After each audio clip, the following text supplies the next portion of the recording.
Queridos irmãos e irmãs, mais uma vez estamos juntos para acolher a proposta desta quinta semana de retiro quaresmal.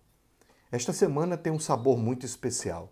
Primeiro, porque ela foi produzida pelo Padre Iglesias, que já não está mais conosco, está intercedendo por nós junto a Deus.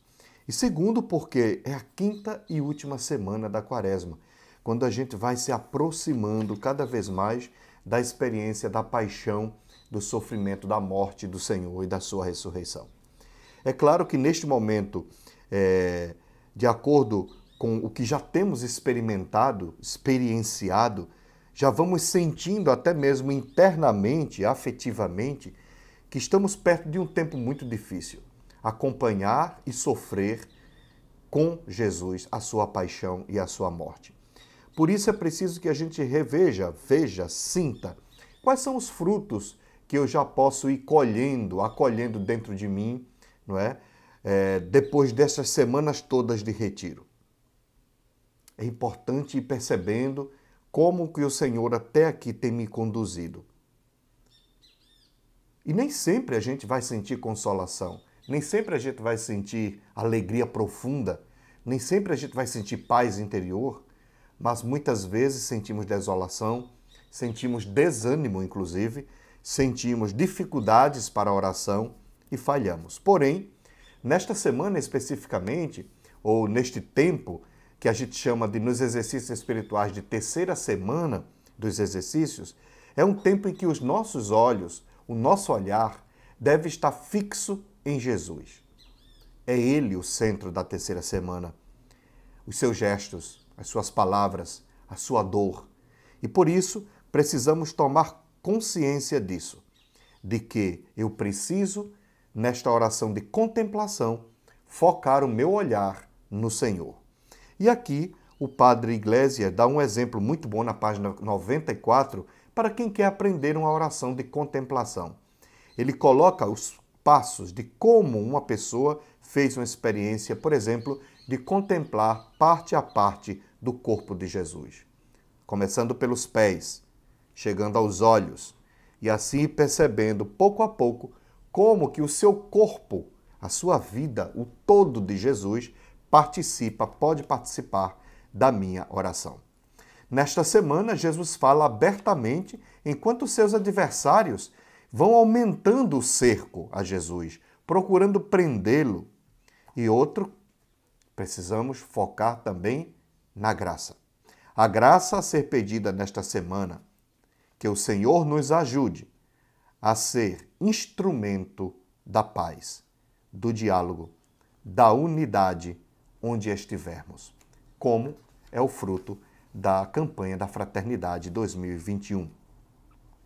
Outro ponto interessante que a gente deve observar neste tempo que a gente se aproxima, né, da Semana Santa é perceber que é um tempo de a gente ser empático, de a gente se aproximar do sofrimento, da paixão, da cruz dos nossos irmãos e irmãs.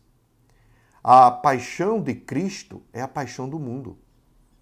O sofrimento, a perseguição que Cristo passou é o sofrimento e a perseguição que o ser humano passa. Todos nós passamos. Quando olhamos as periferias, as populações carentes, os marginalizados, as minorias, todas elas carregam uma pesada cruz. Todas elas já passam por sua paixão. E Jesus participa da paixão da humanidade, quando ele se encarna, quando ele vem viver conosco, quando ele assume as nossas dores, quando ele é levado na cruz, ele assume as nossas fragilidades e as nossas dores. E Jesus, assim, se coloca no lugar de cada homem, de cada mulher e nos salva por amor. No Evangelho de domingo, nesta quinta semana da Quaresma,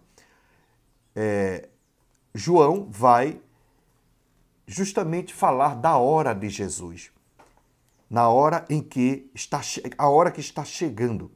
Jesus vai se revelando, aquela velha, antiga e boa sempre pergunta, não é? Quem é Jesus? E ele vai se revelando. A partir da cruz e da ressurreição, ele vai se revelar mais ainda. Mas a gente vai percebendo que pouco a pouco a gente vai compreendendo que hora é esta. De que Jesus está falando quando fala da sua hora? O que Jesus está querendo nos dizer? E nós devemos continuar ali pedindo que queremos ver Jesus, que queremos compreendê-lo. E mais uma vez Jesus recorre a parábolas para explicar uma realidade mais profunda que às vezes se torna tão difícil de falar e explicar. E ele vai dizer: se o grão de trigo que cai na terra não morre, fica só. Mas se morre, produz muito fruto. Será que eu tenho alguma experiência que constate a afirmação de Jesus? Ou seja, quais são as nossas mortes cotidianas? Muitas vezes morremos, ou posso até dizer, todos os dias morremos um pouco mais. Vivemos experiências de mortes, que depois a gente se sente também brotar, ressuscitar, viver. É importante também saber-se livre, indiferente no sentido inaciano. Perder a vida é ganhar a vida. Perder a vida para este mundo é ganhar a vida eterna.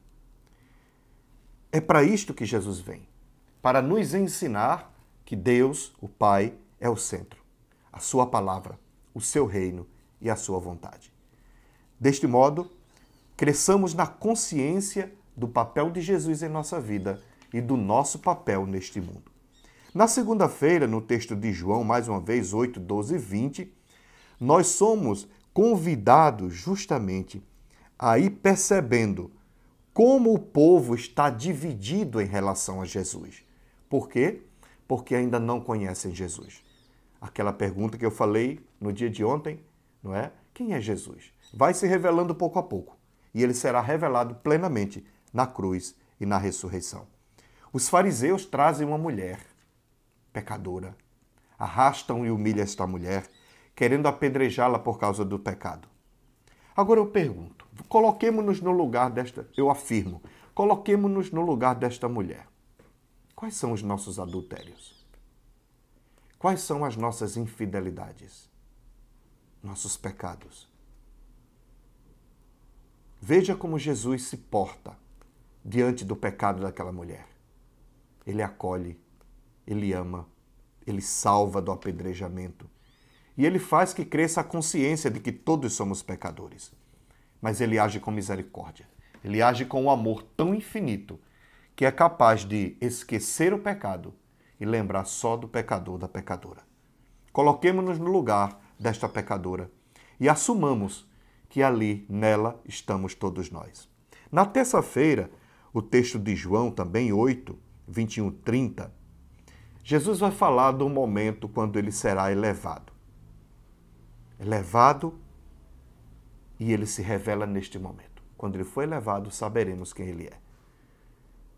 Prestemos atenção no rosto de Jesus. Tentemos descobrir quais são os seus sentimentos. Observemos os discípulos como estão confusos, apreensivos. E como tensa e agressiva é a atitude dos judeus que atacam Jesus. E eu continuo perguntando, quem é esse Jesus para mim? De que modo ele tem se revelado à minha vida? E não esqueça de ir buscar o que fica como fruto, como resultado desta oração. Na quarta-feira, João 8, 31, 42. Se o Filho vos libertar, sereis verdadeiramente livres. Em um tempo de escravidão, de muita escravidão, o pecado nos leva a querer viver como empregados ou como escravos. Lembremos do filho pródigo, depois do pecado, depois da infidelidade, depois de gastar tudo com o mundo, o filho quer voltar para a casa do pai e diz, trata-me como um empregado e não como teu filho. Ou seja, o pecado faz a gente se sentir menor. Mas o pai disse, não, você é meu filho. Você estava morto e agora ressuscitou. Venha e faz a festa. Desse modo, peçamos a graça de que permaneçamos fixos, firmes em Jesus Cristo. Permanecer implica perseverar. Não é algo estático, mas é algo que vai se dando e acontecendo e crescendo. Acontece no decorrer da vida, no cotidiano, que é um movimento, pois o cotidiano é dom de Deus. O cotidiano é lugar da manifestação de Deus. O cotidiano é lugar do encontro profundo com Deus. Jesus permanece sempre unido ao Pai, atento à sua vontade. E nós? Sejamos livres. Ser livre é um dom de Deus. É uma tarefa pessoal e coletiva.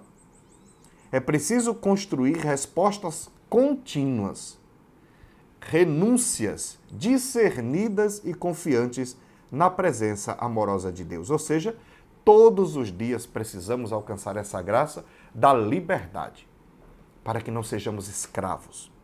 Na quinta-feira, o texto é João 8, 51 e 59.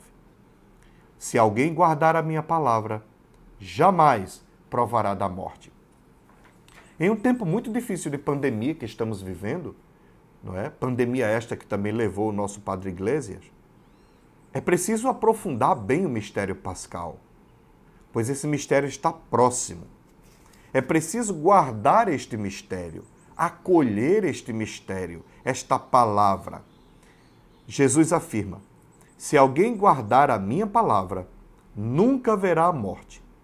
Os judeus responderam: agora estamos certos que tens um demônio. Ou seja, Jesus revela que dará a vida eterna a quem guardar a sua palavra. Mas eles não compreenderam. E nós, muitas vezes, também não compreendemos. Por quê?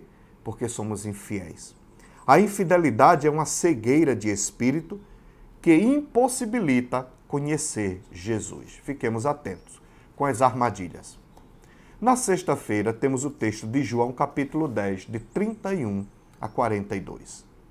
Estamos mais uma vez no Templo de Jerusalém, durante a festa da dedicação, comemorando a restauração do templo após a vitória de Judas Macabeu sobre Antíoco IV. Daí acontece o debate entre Jesus e os judeus, não é? Mais uma vez. Jesus circulava pelo templo no pórtico de Salomão. Os judeus o cercaram e pediram a resposta clara. Afinal, ele é ou não o Messias? Você é ou não o Messias? Jesus responde, referindo sua relação de pastor com suas ovelhas. Ele vai dizer que as ovelhas conhecem o pastor. Que as ovelhas conhecem a sua voz, escutam sua voz e o seguem, acolhem, guardam sua palavra. E ele diz mais, concluindo: eu e o Pai somos um. Pronto. Basta. Os judeus preparam mais uma vez uma armadilha para Jesus. Pegam em pedra para apedrejar Jesus. Naquele dia queriam apedrejar a mulher por conta do pecado. E agora eles acusam Jesus de infiel, de pecador, e querem apedrejar também a Jesus. Queridos irmãos e irmãs, e assim terminamos a nossa semana, quinta semana, quando vamos nos preparando para este encontro com a paixão do Senhor em profundidade. Por isso, neste sábado, é tempo de repetição. Busque na sua semana, nesta quinta semana, qual foi a palavra mais forte? Quais os sentimentos brotaram? Quais os apelos de Deus vieram mais fortes? Olhe o seu caderno de oração. Risque, marque. E neste sábado, faça uma oração síntese de todo este retiro, antes de você entrar na última semana de oração deste tempo de retiro. Teremos aí o tempo da Semana Santa. Vem aí, está bem perto. Procuremos ser empáticos com o sofrimento do irmão, com a cruz do irmão. Procuremos ser empáticos com a cruz de Jesus. E deixemos-nos conduzir neste momento e deixemos-nos consolar pelo crucificado. Que Deus nos abençoe, nos ajude, nos conserve perseverantes em seu caminho. Um abraço a todos, um bom retiro e guardemos a palavra do Senhor que nos salva, que nos liberta e que nos faz pessoas mais empáticas em tempos tão difíceis, de tantas mortes por conta desta pandemia. Deus nos guie, Deus nos sustente, Deus nos anime. Uma boa semana de oração. Amém.